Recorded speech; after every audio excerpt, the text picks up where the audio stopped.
Shred the mic! All right, a couple weeks ago, I was hanging out with some girlfriends, and of course, we started talking about sex. And they each took a turn talking about blowjobs specifically, and how each of them had gagged on a dick at some point.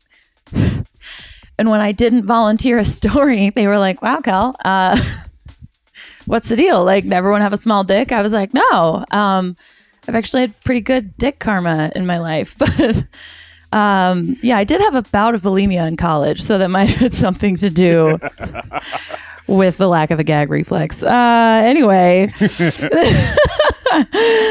speaking of dicks, though, so I read recently that Bill Gates and his business partner, Paul Allen, had the name Microsoft picked out before they really knew what their company was going to be. And I just think that's a bit of a gamble, in my opinion. I don't know, like, guys are obsessed with their dicks. So I think maybe we all assume you're, in a way, naming things after your dick. And I think that micro and soft are the two main things you don't want your dick to be.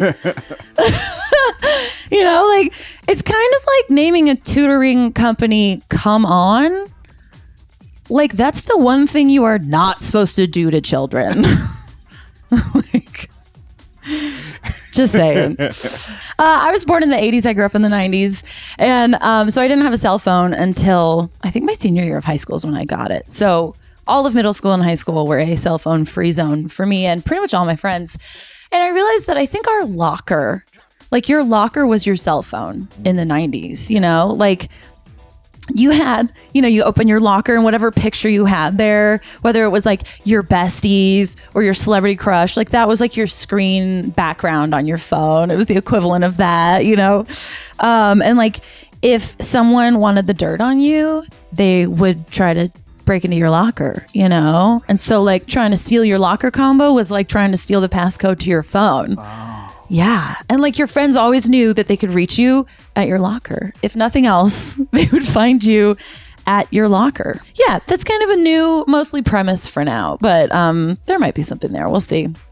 Also, back in the 90s, I've been on a real 90s kick, probably because everyone's outfits are straight out of the 90s these days. Mm-hmm, mm-hmm. But like, you know, in the 90s, and the Spice Girls were the queens of the world, basically. Mm-hmm. And pretty much any tween girl friend group, we all dressed up as the Spice Girls, right? And like, I was always assigned the role of Baby Spice because I have long blonde hair, rather than Sporty Spice, which is kind of silly because I'm Sporty Spice in real life.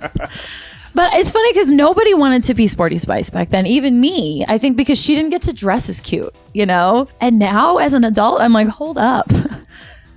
She got to run around in track pants and sports bras all the time.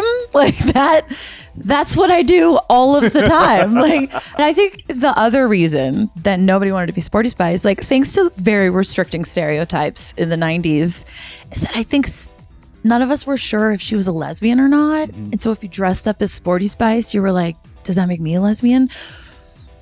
Or am I going to get mistaken for a lesbian? Like, which is hilarious because as an adult, I'm pretty sure I get mistaken for a lesbian all the time. Okay. I mean, look at my outfit, first of all. But like, I play on multiple softball teams.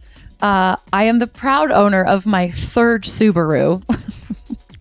And I'm literally playing in a gay kickball tournament in January. And that's her time, everybody. Kelly Shanley!